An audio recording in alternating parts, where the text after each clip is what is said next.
আমি question number 3 টো solve করি। এটা আমি একে ধরনের কথা y ফ্যাক্টরাইজেশন মানে উৎপাদক বিশ্লেষণ পদ্ধতিৰে উৎপাদক বিশ্লেষণ পদ্ধতিৰে সলভ কৰি। তো এই কোয়েশ্চনটো তোমালোকে নাৰ্ভাছ হ'ব নালাগে, যদিও ৰুট আছে, বিশেষ টান নহয়। গতিকে প্ৰথমতে আমাৰ ৰুলটো কি আছিল?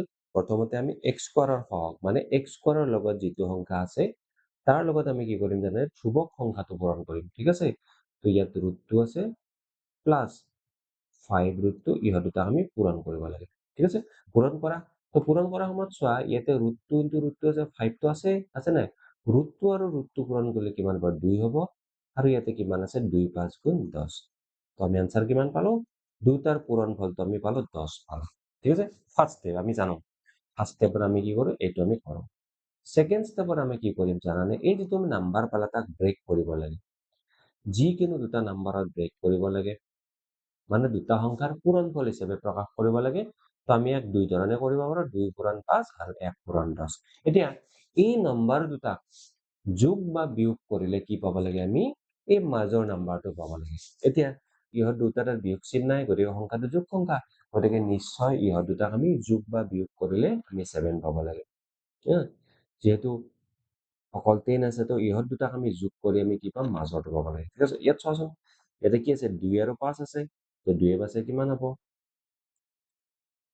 7 হ'ব। তলত আছে 1 যোগ 10 আছে। 1 এ 10 কিমান? 11। কিন্তু আমাক কি লাগে? 7 লাগে, গতিকে আমি কোনটো ল'ম? আমি ল'ম 2 যোগ 5। 2 যোগ 5, গতিকে আমি কি লিখিম? ইয়াত x আছে নহয়, 5x plus 5 root 2 equal to 0। নিশ্চয় এনে ক্লিয়াৰ আছে? ফাৰ্ষ্ট স্টেপত আমি এইটো ৰুল মতে কি হয়? দুটা সংখ্যাক আমি একোটা পায়াৰ বনাব লাগে। চল এটা লাইন মই আকৌ ভাঙি দিম। প্ৰথম নাম্বাৰটোৰ পৰা 6 কমন কি আহিব? x আহিব। আহিব নে নাই? কিন্তু ইয়াতে চোৱা, ৰুটটো আৰু 2 মানে কি? ৰুটটোৰ লগত কিবা পূৰণ কৰিলে 2 হ'ব নেকি? তো আমি জানো যে ৰুটটোৰ লগত যদি আৰু এটা ৰুটটো পূৰণ কৰি দিয়া যায়, আমি 2 পোৱা যায়। বুজি পাইছা নাই? গতিকে যদি মই ৰুটটোতো কমন লৈ লওঁ, তেতিয়াহ'লে ৰুটটোৰ লগত মই ইয়াতে x টো পালোৱে, আৰু ইয়াতে মই ৰুটটো এটা লিখিব পাৰোঁ। কাৰণ কিয়? ৰুটটো পূৰণ কৰি দিলে আমি কি পাম? 2 পাই যাম। হৈছে? ইয়াত 5 কমন লৈ লোৱা, x plus root 2 equal to 0। আমি দুটা ভেক্টৰ পালো। তো দুটাৰে চোৱা, এটাত আছে x প্লাস ৰুট 2 আৰু এটাত আছে তোমাৰ 5 প্লাস ৰুট 2। হৈ গ'ল? নাও